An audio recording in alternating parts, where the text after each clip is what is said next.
बहुत समय पहले महाराजा भोज नाम के एक प्रसिद्ध राजा थे। वह अपनी दयालुता और बुद्धिमत्ता के लिए जाने जाते थे। उनका पूरा राज्य उनसे प्रेम और आदर करता था। दुनिया भर के लोगों ने उनके सुशासन और अपने लोगों और पूरी मानवता के प्रति उनके प्यार और देखभाल की प्रशंसा की। राजा के पास अपने राज्य से जुड़े रहने का एक अनोखा तरीका था। वह अक्सर भेष बदलकर अपने मंत्री के साथ यह जांचने के लिए निकलते थे कि उनके क्षेत्र में चीजें कैसी चल रही हैं। वह ये सुनिश्चित करना चाहते थे कि उनकी प्रजा किसी भी समस्या से पीड़ित न हो। एक रात भेष बदलकर राज्य में घूमते समय महाराजा भोज के माथे पर एक पत्थर लगा, जिससे उनके खून बहने लगा। राजा और उनके मंत्री हैरान थे, लेकिन उन्हें जल्द ही एहसास हुआ कि उनके सामने स्वादिष्ट आमों से भरा एक बड़ा आम का पेड़ खड़ा है। एक बुजुर्ग महिला अपनी भूख मिटाने के लिए पेड़ पर पत्थर फेंककर आम तोड़ने की कोशिश कर रही थी।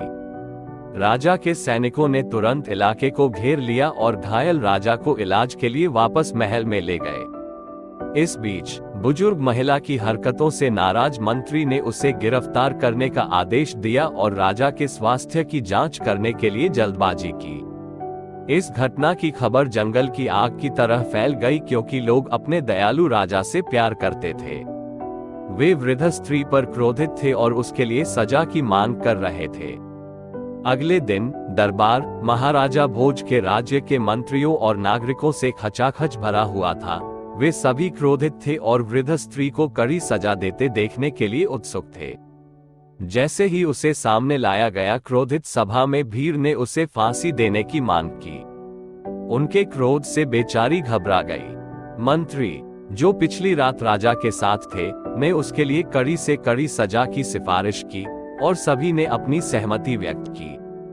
लेकिन तब महाराजा भोज ने बड़ी विनम्रता और शांति के साथ वृद्ध स्त्री से पूछा, प्रिय माँ, क्या तुम कह सकती हो?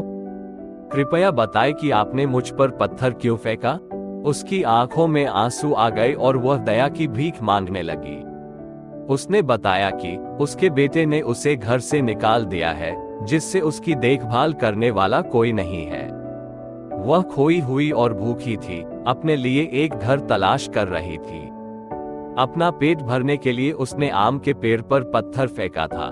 उन्होंने संक्षिप्त कारावास के दौरान दिए गए भोजन के लिए भी राजा को धन्यवाद दिया।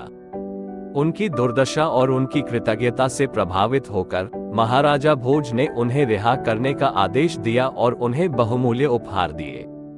उन्होंने अपने लोगों से कहा, प्रिय नागरिकों और मंत्रियों, मैं मेरे प्रति आपके प्यार और चिंता से बहुत प्रभावित हूँ। लेकिन आइए हम सभी इससे एक महत्वपूर्ण सबक सीखें। जिस तरह पेड़ ने मार झेलने के बावजूद उसे आम दिए, उसी तरह हम इंसानों को भी दूसरों की स्थितियों को समझने की जरूरत है। हमें अपने माता पिता को कभी नहीं छोड़ना चाहिए, जिन्होंने हमें पालने पोसने के लिए अपना जीवन समर्पित कर दिया है। हमें विनम्रता और प्रेम से काम लेना चाहिए। सभा ने राजा की बात पर सहमति जताई और बुढ़िया से माफी मांगी। कुछ लोगों ने उसे रहने के लिए जगह की भी पेशकश की। राजा ने अपने मंत्री को पूरे राज्य में बुजुर्गों और जरूरतमंदों के लिए आश्रय स्थल बनाने का निर्देश दिया और सभा एकता और करुणा के संदेश के साथ समाप्त हुई। हालांकि यह अनिश्चित है कि क्या ये कहानी सच है, किंतु एक बात स्पष्ट है, हमारे दृष्टिकोण को बदलने से कुछ नया हो सकता है। समाधान और हमें बेहतर इंसान बनने में मदद करते हैं।